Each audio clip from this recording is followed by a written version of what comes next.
Bonjour, salut à toi, on se retrouve aujourd'hui pour un nouveau cours de langue. On va traiter de l'arabe et ça sera notre premier cours d'arabe. On se penchera bien sûr sur les pronoms personnels et possessifs, donc on commence dès maintenant. Donc c'est tout comme en français, on a les pronoms personnels classiques et il y aura un petit truc qui est en plus que vous allez voir, ce sera le duel neutre, on traitera de ça plus tard. Donc on va commencer déjà pour la première personne du singulier qui est Anna. Donc pour dire je, on dit Anna. Et en tant que pronom possessif, c'est le ya, c'est ici. Donc on va prendre un exemple, notre crayon, mon crayon, on va dire qalami. Donc c'est qalami, ça se finit avec un i et c'est l'ya. Donc cette lettre-là, c'est le pronom possessif pour le je. Ensuite, on a le tu, mais pour le masculin. Donc en fait, il faut savoir que la deuxième personne du singulier, elle est séparée entre masculin et féminin. Donc le tu en masculin, c'est anta, ça c'est le pronom personnel. Et du coup, pour le pronom possessif, c'est ka. K avec l'ornement le fatha. Donc pour dire mon crayon, ça sera ana, enfin anta, c'est toi. Qalamuka.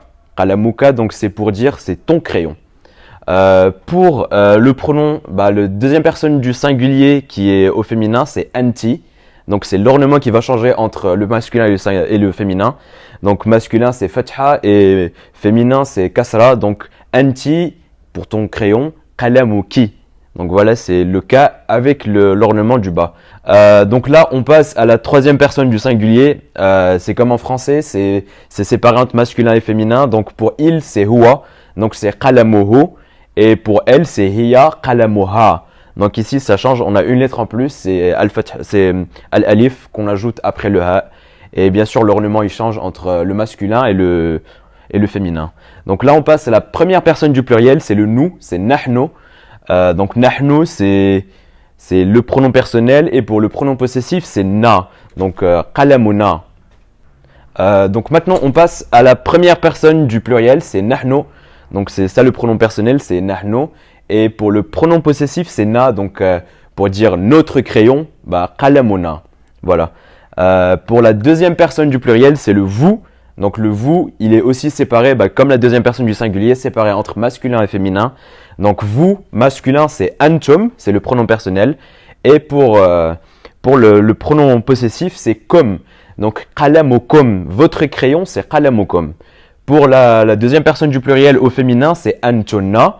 Donc c'est le pronom personnel. Et le pronom possessif, c'est konna. Donc entre kom et konna, c'est la dernière lettre qui change. Le kaf, il reste.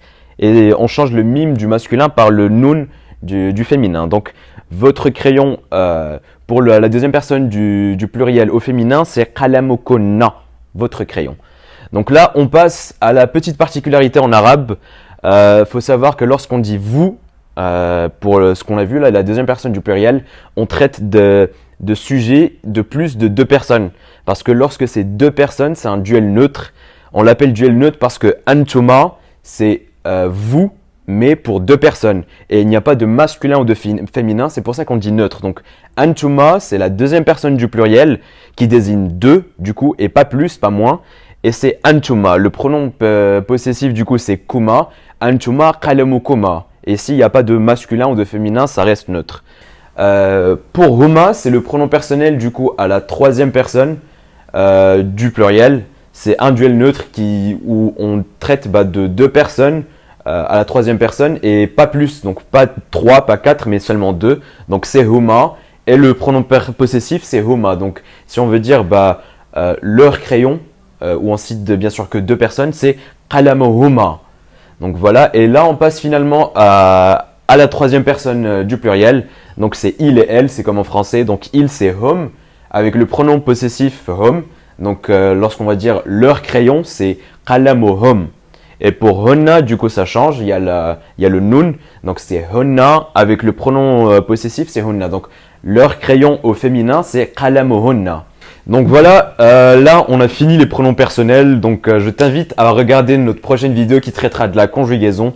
Et si jamais tu as une question, tu peux me retrouver en cafette ou m'envoyer un MP. Et on se retrouve à la prochaine vidéo.